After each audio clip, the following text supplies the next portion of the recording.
Hello বন্ধুরা, তোমরা সবাই কেমন আছো? জন্মাষ্টমীর এই বিশেষ দিনে সবাইকে জানাই জন্মাষ্টমীর শুভেচ্ছা। আজকে বানাতে চলেছি খুব সহজ উপায়ে সবার প্রিয় তালের বড়া। প্রথমে তালটাকে ভালো করে জলে ধুয়ে নেব, তারপর তালের খোসা ছাড়িয়ে তালটাকে ছড়ে নেব। আমি যে তালটা নিয়েছি এটা এখনও একটু শক্ত আছে, আরও একদিন রাখলে ভালো হতো, কিন্তু আজকেই তো বড়া বানাবো, তাই এটা দিয়েই বানালাম। আমার ঘরে তাল ছড়ার জন্য কিছু নেই, তাই আমি একটা ছোট গ্রেডার নিয়েছি, এর সাহায্যেই তাল ছড়ে নেব।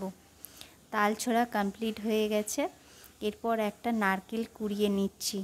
এটা অপশনাল, তোমরা দিতেও পারো আবার নাও দিতে পারো, তবে নারকেল দিলে বড়ার স্বাদটা পারফেক্ট হয়। এরপর আমি তাল, নারকেল, ময়দা, চিনি, কিছুটা লবণ আর আগে থেকে গরম জলে ভিজিয়ে রাখা খানিকটা সুজি সব কিছুকে একসঙ্গে ভালো করে মিশিয়ে কিছুক্ষণ রেখে দেব। ততক্ষণ এদিকে কড়াইয়ে তেলটা গরম হতে দেব। এখানে আমি রিফাইন্ড অয়েল নিয়েছি। তেলটা গরম হয়ে গেলেই গরম তেলের মধ্যে বড়াগুলি ছেড়ে দেব। আমি গ্যাসের ওভেনে বড়াগুলি করছি, তাই গ্যাসের ফ্লেমটা মিডিয়ামেই রাখবো।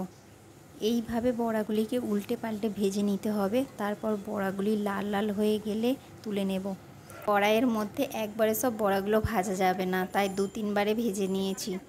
এইবার সব বড়াগুলো ভাজা হয়ে গেছে। তোমরা দেখে কমেন্ট করে জানিও কেমন হয়েছে।